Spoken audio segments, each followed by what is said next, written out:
வணக்கம். இன்னைக்கு நாம பார்க்க போறது தமிழ்நாட்டு அரசியல்ல நடந்த ஒரு பெரிய பூகம்பத்தை பத்தி.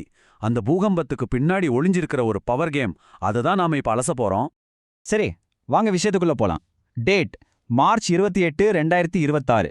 அன்னைக்கு என்ன ஆச்சுன்னா, திமுக ஒரு பெரிய குண்டையே தூக்கி போடுறாங்க.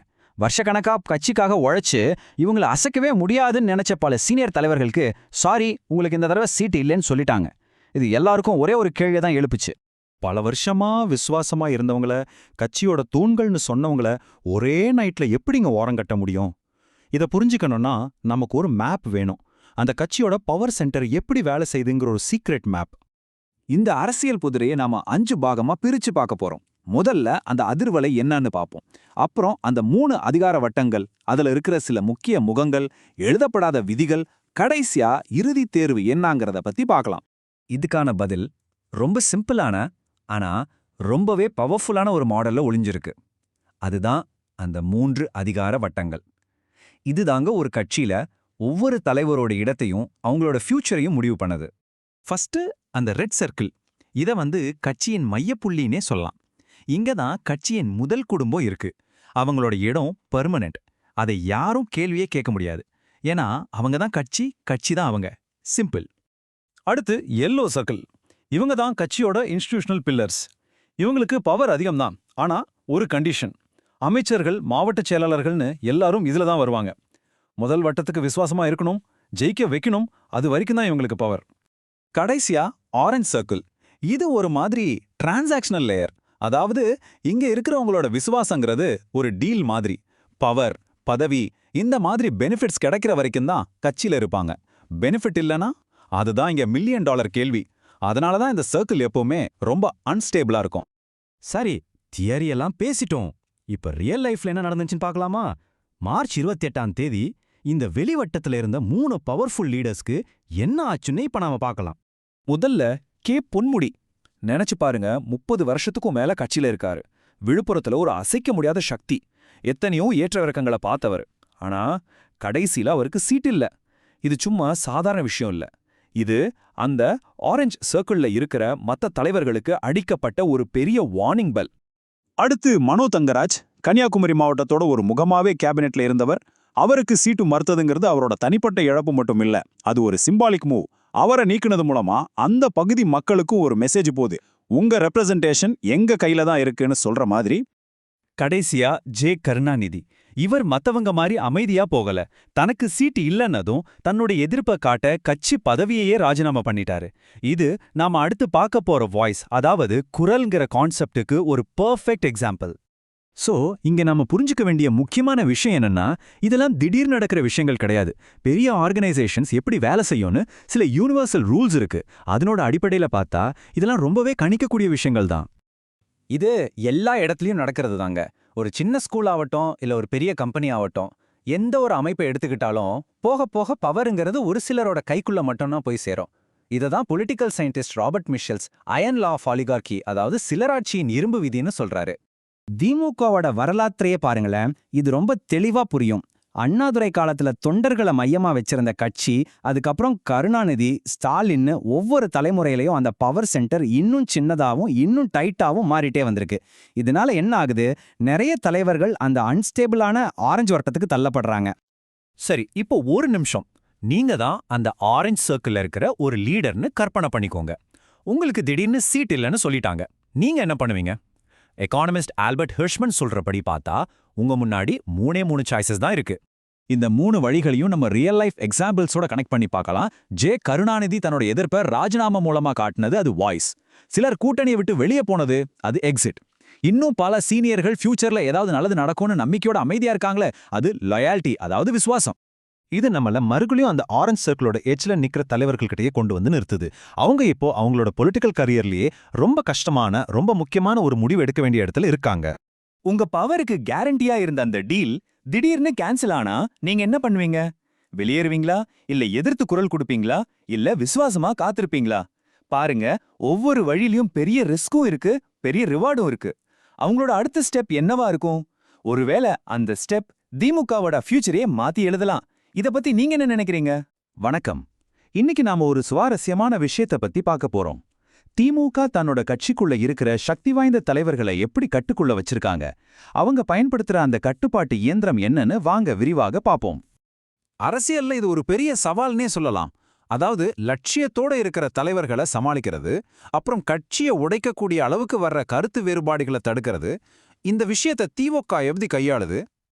இந்த ஆய்வுப்படி திமுக கிட்ட 4 முக்கியமான ஆயுதங்கள் இருக்கு.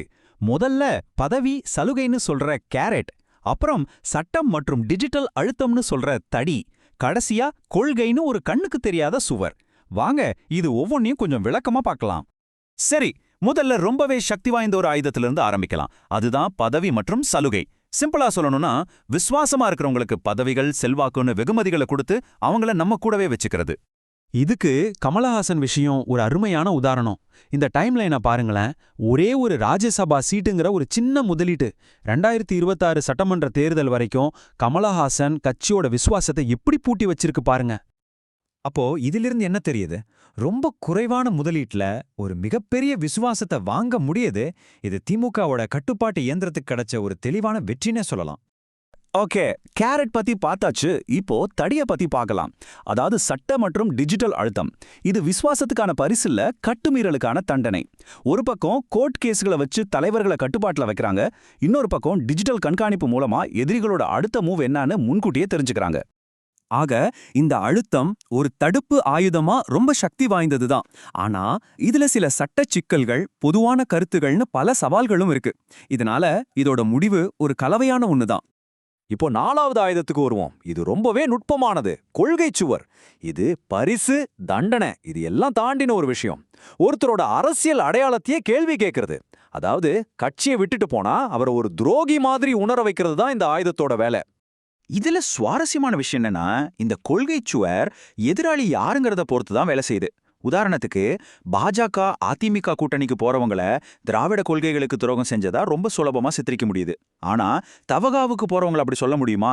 ஏன்னா அவங்களுக்கு கிட்டத்தட்ட அதே கொள்கைகளை பேசுறதால இங்க இந்த ஆயுதம் பலவீனமாயிடுது. அப்போ இதோட அர்த்தம் என்ன? ஒரு காலத்துல கட்சியின் முக்கிய பலமா இருந்த இந்த கொள்கை ஆயுதம் இப்போ சில குறிப்பிட்ட எதிரிகளுக்கு எதிரா மட்டும் வேலை செய்யற ஒரு கருவியா மாறிடுச்சு. சரி, இப்போ 4 ஆயுதங்களையும் தனித்தனியா பார்த்துட்டோம். இந்த முழு இயந்திரத்தையும் ஒன்னா சேர்த்து பார்த்தா அதோட செயல்பாடு எப்படி இருக்கு? வாங்க பார்க்கலாம். இந்த மொத்த இயந்திரத்தோட ரிப்போர்ட் கார்டு இதுதானே வச்சுக்கோங்களேன். இந்த அட்டவணையை பாருங்க. பதவி சலுகைங்கிற ஆயுதம் கமலஹாசன் விஷயத்துல தெளிவான வெற்றியை தந்திருக்கு. ஆனா டிஜிட்டல் கண்காணிப்பு முயற்சி தோல்வி. அதே மாதிரி கொள்கைன்னு வரும்போது பாஜகவுக்கு எதிரா வெற்றி, ஆனா தவேகாவுக்கு எதிரா தோல்வி. அப்போ கணக்கு பார்த்தா இங்க ஆய்வு செய்யப்பட்ட 5 முக்கிய உத்திகள்ல 2, 1 தோல்வி அடைஞ்சிருக்கு, இல்லனா சட்டத்தால தடுக்கப்பட்டிருக்கு. இது என்ன காட்டுதுன்னா, இந்த இயந்திரம் வேலை செய்யுது, ஆனா அதுல சில ஓட்டைகளும் இருக்குன்னு தான். நாம இதுவரைக்கும் பார்த்ததோட முக்கியமான சுருக்கம் இதுதான். கட்டுப்பாட்டு இயந்திரம் வேலை செய்யுது, ஆனா முழுமையா இல்ல. அதுக்கு சில அழுத்தங்கள் இருக்கு, அதுல சில முக்கியமான இடங்கள்ல தோல்வியும் இருக்கு. இது நம்மளே ஒரு முக்கியமான கேள்வி கிட்ட கொண்டு வந்து நிறுத்துது. இந்த கட்டுப்பாட்டு கருவிகள் இப்படி பலவீனமாயிட்டே போச்சுன்னா கட்சியோட எதிர்காலத்துக்கு இது என்ன மாதிரியான தாக்கத்தை ஏற்படுத்தும்? முதல் பெரிய விரிசல்கள் எங்கிருந்து ஆரம்பிக்கும்னு நீங்க நினைக்கிறீங்க? வணக்கம். ஒரு ஆளும் கட்சி எங்கெல்லாம் பலவீனமா இருக்குன்னு எப்பதாவது யோசிச்சிருக்கீங்களா? வாங்க, இன்னைக்கு நாம ஒரு அரசியல் கார்ட்டோகிராஃபர் மாதிரி திமுகவோட அதிகார வரைபடத்துல எங்கெல்லாம் விரிசல்கள் இருக்குன்னு தேடலாம். நம்மளோட இந்த ஆய்வு ஆரம்பிக்கிறதே ஒரு நம்பர்லண்டு தான். 0. இது ஏதோ ஒரு சாதாரண நம்பர் இல்ல. இது ஒரு பெரிய அரசியல் புயலுக்கான எச்சரிக்கை. அப்படி என்ன கதை இதுக்கு பின்னால இருக்கு? பாருங்க, 2021 எலெக்ஷன்ல தமிழ்நாடோட இண்டஸ்ட்ரியல் ஹப்னு சொல்ற கோயம்புத்தூர்ல திமுகவுக்கு கிடைச்சது என்ன தெரியுமா? மொத்தமா 10 சீட்ல ஒரு சீட்டு கூட இல்ல. ஒரு பெரிய 0. இது வெறும் ஒரு தோல்வி கிடையாது, இது ஒரு அலர்ட். சோ இந்த கோயம்புத்தூர் ரிசல்ட் ஏதோ ஒரு தடவை நடந்த ஒரு ஆக்சிடென்ட்டா, இல்ல கட்சிக்குள்ள இன்னும் பெரிய லெவல்ல இருக்கிற ஒரு ஜியோகிராபிக்கல் பிரச்சனையோட முதல் அறிகுறியா? வாங்க இதுக்கு பதில் தேடலாம். ஓகே, இப்ப நாம அந்த மேப்பை இன்னும் கொஞ்சம் ஜூம் பண்ணி பார்க்கலாம். தமிழ்நாட்டை 5 முக்கியமான பொலிட்டிக்கல் ஜோன்களா பிரிச்சு ஒவ்வொரு ஜோன்லயும் என்ன ரிஸ்க் இருக்குன்னு அனலைஸ் பண்ண போறோம். ஏன் சில இடங்கள்ல ரெட் அலர்ட், சில இடங்கள்ல கிரீன் சிக்னல் பார்க்கலாம். நம்மளோட முதல் ஸ்டாப் ஜோன் 1, அதாவது மேற்கு தமிழ்நாட்டோட கொங்கு பெல்ட். இதை திமுகவோட ரெட் அலர்ட் ஏரியான்னு கூட சொல்லலாம். ஏன்னா இங்க இருக்கிற மொத்த சீட்ல வெறும் 35% தான் அவங்களால ஜெயிக்க முடிஞ்சது. இந்த வீக்னஸ்க்கு பின்னால 3 முக்கியமான ஸ்ட்ரக்சரல் காரணங்கள் இருக்கு. ஒன்னு, அந்த பகுதியோட காஸ்ட் அலைன்மெண்ட்ஸ். ரெண்டாவது 1994ல நடந்த ஒரு பெரிய அரசியல் பிளவு ஏற்படுத்தின பாதிப்பு. மூணாவது 2 பக்கத்திலிருந்து வர பிரஷர். இது எல்லாமே சேர்ந்து தான் இந்த மண்டலத்தை திமுகவுக்கு ரொம்பவே சேலஞ்சிங்கான ஒரு இடமா மாத்திருக்கு. சரி, இந்த சேலஞ்சை சமாளிக்க திமுக என்ன பண்ணாங்க? அவங்களோட ஒரு முக்கியமான ஸ்ட்ராட்டஜிஸ்டான செந்தில் பாலாஜியை இந்த டஃப்பான ஏரியாவில் நேருக்கு நேராக களமிறக்குனாங்க. இது கிட்டத்தட்ட ஒரு பொலிட்டிக்கல் செஸ்ல வைக்கிற ஒரு பவர்ஃபுல் மூவ் மாதிரி. அடுத்து நம்ம பார்க்க போறது ஜோன் 2, அதாவது வட தமிழ்நாடு, பர்டிகுலரா வன்னியர் பெல்ட். இங்கேயும் ரிஸ்க் ஜாஸ்தி தான். ஒரு பக்கம் முக்கியமான ஒரு கூட்டணி கட்சியோட ஏற்பட்ட விரிசல், இன்னொரு பக்கம் பொன்முடி மாதிரி சீனியர் தலைவர்களுக்கு சீட் கொடுக்காததால வந்த லோக்கல் அதிருப்தி. சோ திமுகவுக்கு இங்க ஒரு டபுள் ட்ரபிள். அடுத்து ஜோன் 3 தென் தமிழ்நாடு. இங்க திமுக செஞ்ச ஒரு மூவ் ஒரு டபுள் ஏஜ்டு ஸ்வாட் மாதிரி. அதாவது அவங்களோட முக்கியமான எதிரியா இருந்த ஓபிஎஸ் உள்ள கொண்டு வந்தது சில ஸ்ட்ராட்டஜிக் அட்வான்டேஜ் கொடுத்தாலும் அதுவே கட்சிக்குள்ள புதுசா சில சண்டைகளையும் அதிருப்தியும் கொண்டு வர ஒரு பெரிய ரிஸ்கா இருக்கு. இதுக்கு ஒரு நல்ல எக்ஸாம்பிள் அமைச்சர் மனோ தங்கராஜுக்கு மறுபடியும் சீட்டு கொடுக்காதது. இந்த மாதிரி முடிவுகள் எடுக்கும்போது என்ன ஆகும்னா, அந்த பகுதியில ஒரு ரெப்ரசன்டேஷன் வேக்யூம், அதாவது ஒரு பிரதிநிதித்துவ வெற்றிடம் உருவாகுது. இது நேரடியா அங்க இருக்கிற கட்சி தொண்டர்களோட எனர்ஜியை குறைச்சு தேர்தல் வேலையில ஒரு சுணக்கத்தை உண்டாக்கும்.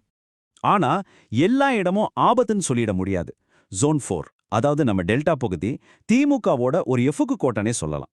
தலைமுறையா ஊறிப்போன திராவிட சித்தாந்தமும் விவசாய பேக்ரவுண்டும் இந்த மண்டலத்தை திமுகவுக்கு ஒரு சேஃப் ஜோனா மாத்திருக்கு. ஃபைனலா நாம வர்றது ஜோன் 5க்கு, அதாவது வேகமா வளர்ந்து வர்ற சென்னை புறநகர் பகுதிகள். இங்க இருக்கிற ரிஸ்க் லீடர்ஸ் கட்சியை விட்டு போறதில்ல, அதுக்கும் மேல ரொம்ப நுட்பமான சைலண்டான ஒரு ஆபத்து. நாம இத சாஃப்ட் டிஃபெக்ஷன்னு சொல்லலாம். அப்படின்னா என்ன இந்த சாஃப்ட் டிஃபெக்ஷன்? பாருங்க, ஒரு பக்கம் ஜிசி வோட்டர்ஸ் புதுசா வர கட்சிகள் பக்கம் போறாங்க, இன்னொரு பக்கம் ஜே கருணாநிதி மாதிரி சில லோக்கல் லீடர்ஸ் தங்களுக்கு அதிருப்தி இருந்தாலும் அதை வெளியே காட்டாம அமைதியா வேலையை குறைக்கிறாங்க. இந்த ரெண்டும் ஒன்னா சேரும்போது ரொம்ப குறைஞ்ச மார்ஜின்ல ஜெயிக்கிற தேர்தல்களோட முடிவையே மாத்தி போடும். ஓகே, ரிஸ்க் எங்கெல்லாம் இருக்குன்னு மேப் பண்ணிட்டோம். இப்போ இந்த ரிஸ்கை உருவாக்குற ஆளுங்க யாரு, அவங்களோட கேரக்டர் என்னன்னு கொஞ்சம் டீப்பா பார்க்கலாம். ஃபர்ஸ்ட் டைப், இவங்கள டிக்கெட் மறுக்கப்பட்ட அமைச்சர்னு சொல்லலாம். யோசிச்சு பாருங்க, பதவியில இருக்கிற ஒருத்தர், நல்ல நெட்வொர்க், பப்ளிக் ப்ரொஃபைல் எல்லாம் இருக்கு, திடீர்னு அவருக்கு சீட் இல்லைன்னு சொல்றாங்க. இப்போ அவங்க கிட்ட கோபமும் இருக்கு, பதிலடி கொடுக்கற அளவுக்கு செல்வாக்கும் இருக்கு. இவங்க தான் இருக்கிறதுலே ஹையஸ்ட் ரிஸ்க். ரெண்டாவது டைப், தடுக்கப்பட்ட வாரிசு. அதாவது பெரிய அரசியல் தலைவரோட பையன் இல்ல பொண்ணு.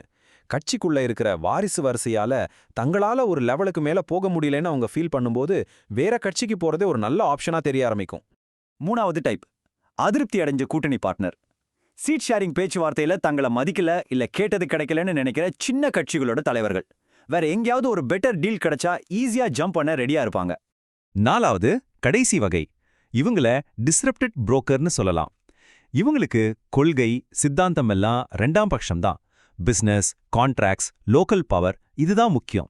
எந்த கட்சி ஆட்சிக்கு வந்தா தங்களுக்கு நல்லது நடக்கும்னு நினைக்கிறாங்களோ அந்த பக்கம் அவங்க விசுவாசம் ஈஸியா மாறிடும். ஸோ இப்போ நம்மகிட்ட டேஞ்சர் ஜோன்ஸோட மேப்பும் இருக்கு, அந்த டேஞ்சரை உருவாக்குற ஆளுங்களோட ப்ரொஃபைலும் இருக்கு. ஆனா எல்லாத்துக்கும் மேல ஒரு முக்கியமான கேள்வி, இதே மாதிரி ஒரு சீன் இதுக்கு முன்னாடி தமிழ்நாட்டு அரசியல்ல நடந்திருக்கா? வாங்க கொஞ்சம் பின்னோக்கி போய் வரலாற்றை ஒரு புரட்டி பார்ப்போம். ஹிஸ்டரி நமக்கு 2 முக்கியமான பாடங்களை சொல்லிக் கொடுக்குது. ஒன்னு, 1960களில் யாரும் அசைக்க முடியாத சக்தியா இருந்த காங்கிரஸ் கட்சி எப்படி தமிழ்நாட்டுல தன்னோட செல்வாக்கு முழுசா இழந்துச்சுங்கிறது. ரெண்டாவது, ரொம்ப சமீபத்துல ஜெயலலிதாவோட மறைவுக்கு பிறகு அதிமுக பல துண்டுகளா உடைஞ்சது. ரெண்டுமே ஒரு காலத்துல உச்சத்துல இருந்த கட்சிகள் சந்திச்ச வீழ்ச்சிகள். மார்க் ட்வெயின் சொன்ன மாதிரி வரலாறு அப்படியே திரும்ப வராது, ஆனா அதோட தாளம் ஒரே மாதிரி இருக்கும். அந்த தாளம் இங்க ரொம்பவே தெளிவா கேக்குது. அதிகாரம் ஒரே இடத்துல குவியறது, கட்சிக்குள்ள வாரிசுகளுக்கு மத்தியில ஒரு உச்சக்கட்ட போட்டி, அது மட்டும் இல்லாம வெளியில இருந்து ஒரு புது மாற்று சக்தி உருவாகிறது. இன்னைக்கு திமுக சந்திக்கிற இந்த சவால்கள் எல்லாமே அந்த வரலாற்று சம்பவங்களோட ஒரு எதிரொலி மாதிரி தான் இருக்கு. அப்போ கடைசி மற்றும் முக்கியமான கேள்வி இதுதான், இந்த வரலாற்று ஒற்றுமைகள் ஒரு பெரிய வீழ்ச்சிக்கான தொடக்கமா, இல்ல இது எல்லாம் சரி பண்ணி திமுக ஒரு புது அத்தியாயத்தை எழுதுமா?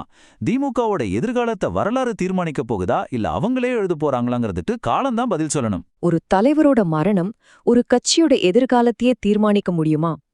தமிழ்நாட்டு அரசியல்ல இதேதோ தத்துவ கேள்வி கிடையாது, இது ஒரு நிஜமான யதார்த்தம். ஜெயலலிதாவுக்கு பிறகு அதிமுகவுக்கு என்ன ஆச்சுன்னு நம்ம கண்ணு முன்னாடியே பார்த்தோம். இப்போ கிட்டத்தட்ட அதே மாதிரியான ஒரு கேள்வி திமுகவை சுத்தி வருது. ஆனா இந்த முறை ஒரு வாரிசு ஏற்கனவே இருக்காங்க. அது மட்டும் போதுமா? இந்த 2 காட்சியையும் கொஞ்சம் யோசிச்சு பாருங்க. ஒரு பக்கம் 2016ல ஜெயலலிதாவோட மறைவுக்கு பிறகு அதிமுகவில் ஏற்பட்ட அந்த குழப்பம், அந்த அதிகார வெற்றிடம். இன்னொரு பக்கம் மு.க. ஸ்டாலின் தன்னோட வாரிச ரொம்ப தெளிவா அறிவிச்சிருக்கிற இன்றைய திமுக. இந்த ஒரு பெரிய வித்தியாசம்தான் நம்மளோட இந்த முழு பகுப்பாய்வுக்கும் ஒரு ஆரம்ப புள்ளி. அப்போ ஒரு வாரிசு அறிவிச்சிட்டா மட்டும் போதுமா?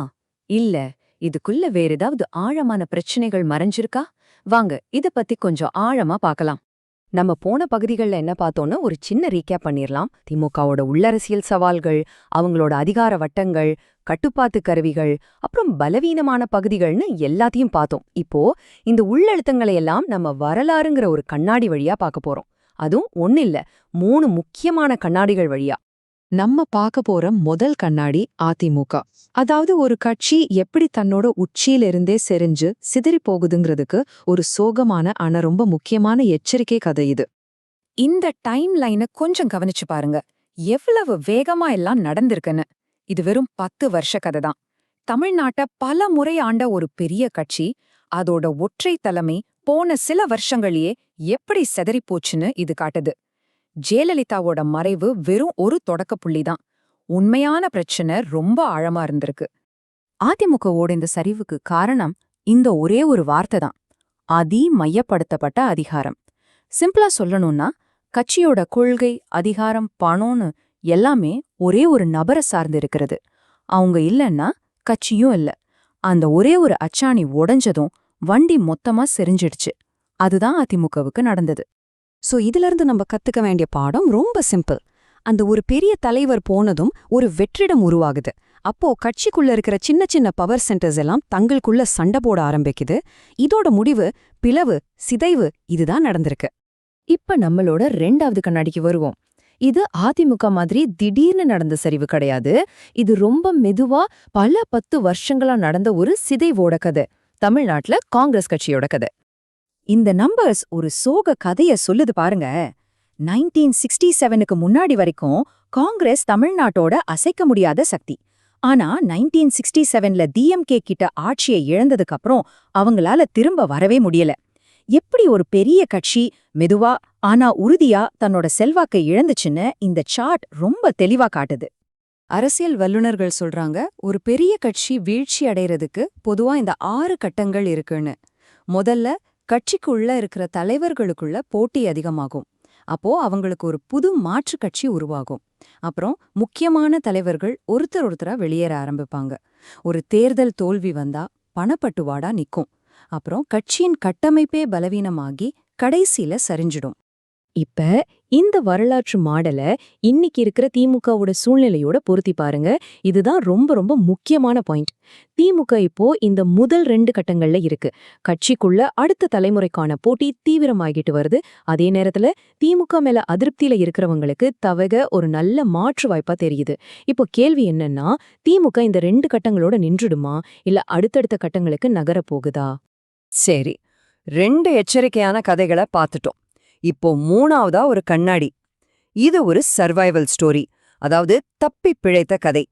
மேற்கு வங்கத்துல பாஜகவோட அவ்வளோ பெரிய அழுத்தத்தையும் தாண்டி மம்தா பானர்ஜியோட திரிணாமுல் காங்கிரஸ் எப்படி இன்னும் ஆட்சியில இருக்கு? அவங்க 4 முக்கியமான விஷயங்களை செய்றாங்க. 1, மக்களுக்கு நேரடியா பணம் போய் சேர்ற மாதிரி ஆழமான நலத்திட்டங்கள். 2, புதுசா இளைஞர்களுக்கு வாய்ப்பு கொடுத்து கட்சியை எப்பவும் புத்துணர்ச்சியோட வச்சிருக்கிறது. 3வது, ஃப்ரான்ச்சைஸ் பாலிடிக்ஸ்னு சொல்றாங்க. சிம்பிளா சொல்லணும்னா, அந்தந்த ஏரியால செல்வாக்கு இருக்கிற ஆளுங்களை கட்சிக்குள்ள கொண்டு வந்து அவங்களுக்கும் பவர் ஷேரிங் கொடுக்கறது. 4வது, தங்களுக்கு சாதகமான ஒரு மீடியா சூழலை உருவாக்குறது. ஓகே, இப்போ நம்ம 3 கதைகளை பார்த்துட்டோம். அதிமுகவோட திடீர் சரிவு, காங்கிரஸோட மெதுவான சிதைவு, அப்புறம் திரிணாமுல் காங்கிரஸோட போராட்டமான சர்வைவல். இப்போ இந்த 3 கண்ணாடிகள்லயும் திமுகவோட பிம்பம் எப்படி தெரியுதுன்னு ஒன்னா சேர்த்து பார்க்கலாம். இந்த டேபிள் தான் நம்ம பகுப்பாய்வோட மையம். வாரிசு விஷயத்துல திமுக அதிமுகவை விட ரொம்ப தெளிவா இருக்கு. தலைவர்களை தக்க வைக்கிறதுல திரிணாமுல் காங்கிரஸ் மாதிரி நலத்திட்டங்கள், சில மிரட்டல்கள்னு ஒரு கலவையான வழிகளை பயன்படுத்துறாங்க. ஆனா இந்த மாற்று ஈர்ப்புங்கிற விஷயத்த கவனிங்க. இதுதான் இங்க இருக்கிற பெரிய ட்விஸ்ட். பாஜக திரிணாமுல் காங்கிரஸோட சித்தாந்த ரீதியோட நேரடி எதிரி. ஆனா தவக அப்படி இல்ல, அது திமுகவோட சித்தாந்த உறவினர் மாதிரி. இதனால திமுக மேல அதிருப்தியில இருக்கிற ஒருத்தர் தவகக்கு போறது ரொம்ப ஈஸி. இது தவகவை திமுகவுக்கு இன்னும் பெரிய ஆபத்தா மாத்துது. வரலாறு அப்படியே ரிப்பீட் ஆகாது, ஆனா அதோட எதிரொலி மட்டும் திரும்ப திரும்ப கேட்டுட்டே இருக்கும்னு சொல்வாங்க. திமுகவோட எதிர்காலம் இன்னும் எழுதப்படல, ஆனா வரலாறு காட்டுற சில தடயங்களை வச்சு என்ன நடக்கலான்னு நம்மால கணிக்க முடியும். அந்த வரலாற்று எதிரொலிகள் என்னென்னன்னு பார்த்தா அது ரொம்ப தெளிவா இருக்கு. அதிகாரம், பணமெல்லாம் ஒரே இடத்துல குவியறது, வாரிசு அரசியல்னால மத்த தலைவர்களுக்கு வளர்ச்சி இல்லாதது, அப்புறம் கிட்டத்தட்ட ஒரே சித்தாந்தத்தோட ஒரு மாற்றுக் கட்சி உருவாகி இருக்கிறது. அப்போ திமுக இப்போ ஒரு முக்கியமான முச்சந்தில நிக்குது. அவங்களுக்கு முன்னாடி வரலாறு காட்டின 3 பாதைகள் இருக்கு. அவங்க எந்த பாதையை தேர்ந்தெடுக்க போறாங்க? அவங்களோட முடிவுகள் தான் அவங்களோட எதிர்காலத்தை எழுதப் போகுது. இந்த கேள்வி உங்ககிட்ட தான். நீங்க என்ன நினைக்கிறீங்க? திமுகவோட எதிர்காலம் இந்த 3ல எதுவா இருக்கும்? அதிமுக மாதிரி திடீர்னு செதறிகுமா? இல்ல காங்கிரஸ் மாதிரி மெதுவா கரைஞ்சிடுமா? இல்லாட்டி திரிணாமுல் காங்கிரஸ் மாதிரி போராட்டத்தோட தப்பி பிழைக்குமா? இதற்கான பதில் இனிமேல் எடுக்க போற முடிவுகள்ல தான் இருக்கு. சரி, அந்த முடிவுகள் என்னவா இருக்கலாம்? 2030 நோக்கி திமுகவோட எதிர்காலத்துக்கான ப்ளூ பிரிண்ட் எப்படி இருக்கும்? இத பத்தி நம்ம அடுத்த இறுதி பகுதியில ரொம்ப விரிவாக அலசலாம். அது வரைக்கும் யோசிச்சுட்டே இருங்க. திமுகவோட கட்டமைப்பு, அவங்க பயன்படுத்துற கட்டுப்பாட்டு கருவிகள், அப்புறம் அதை சந்திக்கிற சவால்கள்னு நம்ம போன பகுதிகளில் ரொம்ப விரிவாவே அலசிட்டோம். ஆனா இந்த எல்லா பகுப்பாய்வுகளும் நம்மள ஒரே ஒரு முக்கியமான கேள்விக்கு தான் கொண்டு வந்து நிறுத்துது. 2030ல திமுக எங்க இருக்கும்? பாருங்க, இந்த ஒரு கேள்விதான் இந்த முழு அலசலோட மையப்புள்ளி. இதுக்கு பதில் கண்டுபிடிக்கிறது தான் நம்மளோட நோக்கம். சரி, வாங்க இதை இன்னும் ஆழமா ஆராய்வோம். திமுகவோட எதிர்காலத்தை நிர்ணயிக்க போற முதல் மிக உடனடியான ஒரு சோதனை களம் 2026 சட்டமன்ற தேர்தல் தான். அதோட முடிவுகள் பாத்தீங்கன்னா ஒரு 3 விதமான சாத்தியங்களை உருவாக்க போகுது. சோ அந்த 3 சினாரியோ என்னென்ன? 1, திமுகவுக்கு தனிப்பெரும்பான்மை, அதாவது ஒரு 130க்கும் அதிகமான இடங்கள் கிடைக்கிறது. 2வது, கூட்டணி ஆட்சி, ஒரு 90லிருந்து 110 இடங்கள் வரைக்கும். 3வது, தேசிய ஜனநாயக கூட்டணி, தவைக கூட்டணி ஜெயிக்கிறது. இப்ப பாருங்க, இந்த 3மே திமுக தலைமைக்கு ஒவ்வொரு விதமான பிரஷரை கொடுக்கும். தனிப்பெரும்பான்மை கிடைச்சா யாருக்கு அமைச்சர் பதவின்னு போட்டி பயங்கரமா இருக்கும். கூட்டணி ஆட்சினா கூட்டணி கட்சிகளோட டிமாண்ட்ஸ் ஒரு பெரிய தலைவலியா மாறும். ஒருவேளை தோத்து எதிர்க்கட்சியா உட்கார்ந்தாங்கன்னா அது கட்சியின் எதிர்காலத்தையே ஒரு பெரிய கேள்விக்குறியாக்கிடும். இதுல ரொம்ப சுவாரஸ்யமான விஷயம் என்ன தெரியுமா? ஜெயிச்சா கூட பிரச்சனை தீர்ந்துராது. பிரச்சனைகளோட தன்மை தான் மாறுமே தவிர பிரச்சனை இருந்துகிட்டே தான் இருக்கும். இப்போ பெரிய மெஜாரிட்டியில ஜெயிச்சாங்கன்னா பதவி கிடைக்காத அதிருப்தியாளர்கள் கூட்டம் அதிகமாயிடும். அப்போ அந்த அழுத்தத்தை அவங்க கையாள வேண்டியிருக்கும். சரி, இது வரைக்கும் நாம இப்படி நடக்கலாம் அப்படி நடக்கலான்னு சாத்தியங்களை பத்தி பேசணும். இனிமே இந்த மாதிரி அனுமானங்கள் எல்லாம் வெட்டிட்டு டேட்டா என்ன சொல்லுதுன்னு பார்ப்போம். அதாவது கட்சியோட உள் பலவீனத்தை அளக்கக்கூடிய சில உறுதியான தரவுகளை இப்ப பார்க்கலாம். இதுக்கு பேரு தான் எலைட் டிஃபெக்ஷன் ரிஸ்க் இண்டெக்ஸ், சுருக்கமா EDRI. இது ஒரு அனலிட்டிக்கல் டூல் மாதிரி. இதை வச்சுதான் யார் யாருக்கெல்லாம் கட்சி தாவறதுக்கான ரிஸ்க் அதிகமா இருக்கு, அதுக்கு என்ன காரணம் அப்படிங்கறத நம்ம புரிஞ்சுக்க போறோம். இந்த அட்டவணையை கொஞ்சம் பாருங்க. இது ஒரு ஆச்சரியமான உண்மையை நமக்கு சொல்லுது. ஒரு பக்கம் சீட்டு மறுக்கப்பட்ட அமைச்சர்கள், அவங்களுக்கு கட்சியில ஆதரவு இல்ல, இனிமே பதவி உயர்வும் கிடைக்காது, அதனால அவங்களோட சித்தாந்தத்துக்கு நெருக்கமா இருக்கிற தவைக பக்கம் போறதுக்கு வாய்ப்பு ரொம்ப அதிகம். அதனாலதான் அவங்களோட ரிஸ்க் லெவல் மிக அதிகம்னு இருக்கு. இன்னொரு பக்கம் கட்சியின் உள்வட்டத்துல இருக்கிற குடும்ப உறுப்பினர்கள், அவங்களுக்கு எந்த ரிஸ்க்குமே இல்ல. இந்த ரெண்டுக்கும் நடுவுல இருக்கிற வித்தியாசம் தான் கட்சிக்குள்ள விசுவாசமோ அதிருப்தியோ எந்த அளவுக்கு இருக்குன்னு நமக்கு அப்பட்டமா காட்டுது. ஓகே, இப்ப நாம ரொம்ப அடிப்படையான நீண்டகால பிரச்சனைகளை பத்தி பேச போறோம். இதெல்லாம் ஏதோ சின்ன சின்ன தந்திரோபாய பிரச்சனைகள் கிடையாது.